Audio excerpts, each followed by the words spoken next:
손흥민이 최근 맨시티전에서 보여준 활약은 영국 축구계에 큰 반향을 일으켰습니다.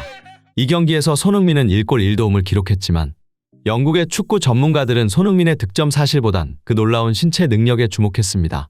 그도 그럴 것이 이날 손흥민은 프리미어리그에서 가장 빠르다는 선수 카일 워커는 물론 현재 세계에서 가장 빠른 축구 선수 음바페와 비견될 정도로 빠르다는 선수 제레미 도쿠마저 스피드로 압도했기 때문인데요. 그런데 영국의 축구 전문가들이 분석한 결과 예상치 못한 결론에 도달했습니다. 측정된 속도상으로 손흥민은 그들보다 빠르지 않았기 때문인데요. 그렇다면 대체 어떻게 손흥민이 그 빠르다는 맨시티 선수들을 따돌릴 수 있었던 것인지 발빠른 뉴스에서 지금 바로 알아보겠습니다. 맨시티는 지난 시즌 트래블이라는 대업을 달성한 팀으로 단순히 프리미어리그를 넘어 유럽 축구 전체에서도 최정상급 팀이라 평가받고 있습니다. 맨시티의 성공은 감독의 리더십과 전략 전술 그리고 탁월한 구단 정책에 기반을 두고 있지만 가장 중요한 요소라 평가받는 것은 바로 선수 개개인의 압도적인 기량입니다. 세계 최고의 팀에는 당연히 세계 최고의 선수들이 모이게 마련이기 때문이죠. 대표적으로 맨시티의 수비수 카일 워커만 봐도 그는 빠른 발과 직선적인 움직임 그리고 측면을 지배하는 능력으로 주목받는 풀백입니다. 워커는 프리미어리그 역사상 최고의 라이트백 중 하나로 평가받고 있으며 최고 속도가 37.8km에 달하는 압도적인 스피드와 강력한 수비 능력을 겸비하고 있는데요. 특히 지난 시즌에는 33세의 나이에도 불구하고 최고 속도 37.31km를 기록하며 프리미어리그에서 가장 빠른 선수로 등극했을 정도입니다. 또한 세계에서 가장 빠른 축구 선수 킬리안 음바페가 인정한 선수가 바로 제레미 도쿠인데요. 음바페는 무려 38km나 되는 무시무시한 스피드를 자랑하는 선수이지만 가장 인상적인 스피드를 지닌 선수로 제레미 도쿠를 선정하였고 그 빠르다는 카일 워커 역시 팀 훈련에서 도쿠에게 여러 번 패한 적이 있다고 언급한 바 있습니다. 또한 워커나 도쿠처럼 비정상적으로 빠른 선수들 외에도 맨시티의 수비진들을 살펴보면 마누엘 아칸지나 후뱅 디아스 같은 빠른 선수들이 대거 포진하고 있습니다. 그들 모두 최고 속도 34km 정도 나오는 빠른 선수들로 상대 팀의 역습을 차단하거나 대인 수비 능력이 세계 최고 수준으로 뽑히는 선수들이죠.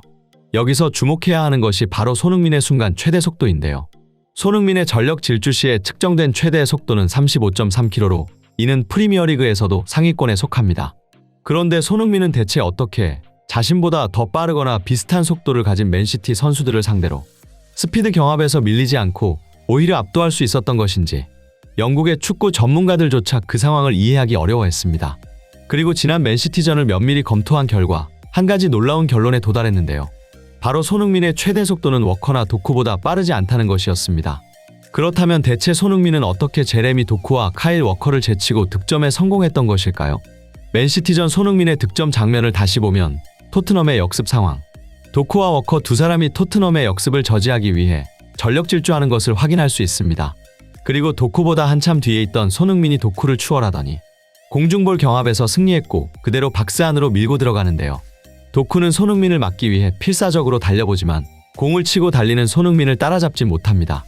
결국 존슨을 마크하던 워커는 어쩔 수 없이 도쿠에게 가세해 2대1 협력 수비로 손흥민을 마크하는데요. 하지만 손흥민을 따라잡긴 힘들다고 판단한 워커는 슈팅각을 좁히고 패스 경로를 차단했습니다. 그러나 손흥민은 드리블에서 이어지는 간결한 슛 동작으로 맨시티의 골망을 흔들었는데요.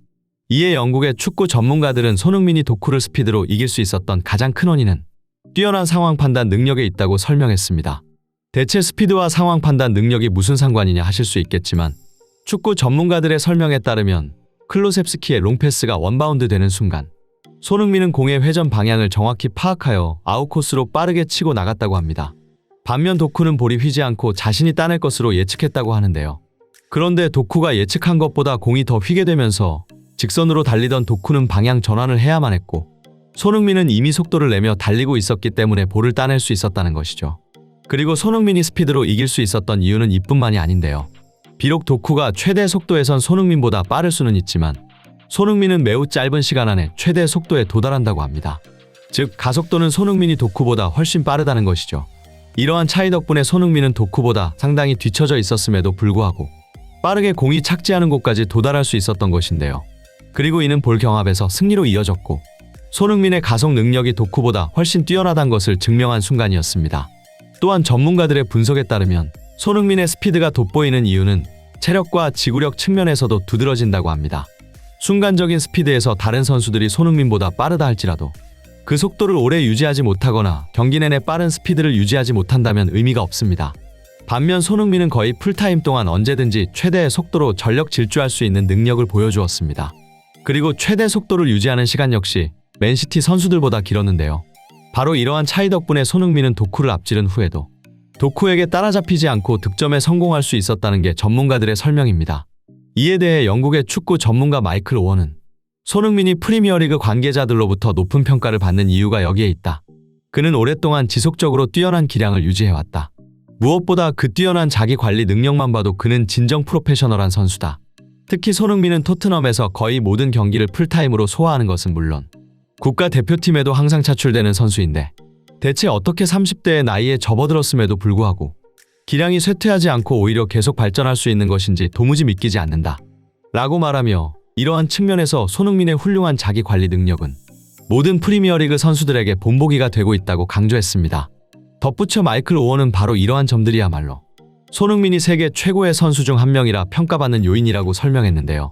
함께 있던 또 다른 축구 전문가 오원 하그리브스는 토트넘의 중원이 맨시티의 강한 압박에 밀려 손흥민에게 기회가 거의 생기지 않았음에도 불구하고 단 한 번의 기회를 득점으로 연결한 손흥민의 집중력과 결정력이 특히 인상적이었다고 언급했습니다. 뿐만 아니라 그는 손흥민은 최전방 스트라이커임에도 불구하고 지속적으로 중원으로 내려와 마치 미드필더처럼 팀을 지원하며 볼배급과 운반 임무를 수행하는 등 이타적인 플레이를 보였다고 설명했는데요. 오원 하그리브스는 바로 이러한 손흥민의 이타적인 모습이야말로 손흥민이 개인적인 성과보다 팀의 승리를 더 중요시한다는 것을 알 수 있다고 강조했습니다. 그리고 단 한 번의 기회를 골로 연결지은 손흥민의 활약은 결정적인 기회를 모두 놓쳤던 엘링 홀란과 특히 대비되고 있다며 이러한 손흥민의 다재다능함과 팀플레이 정신이 그를 더욱 훌륭한 선수로 만드는 중요한 요소라고 설명했습니다. 토트넘은 사실상 2군에 가까운 라인업으로 맨시티 원정이라는 악조건에서 승부를 치러야 했습니다. 특히 센터백 없이 풀백만 4명인 토트넘의 라인업은 그야말로 충격과 공포였는데요. 그럼에도 손흥민의 활약으로 승점을 따냈다는 사실은 시사하는 바가 컸습니다.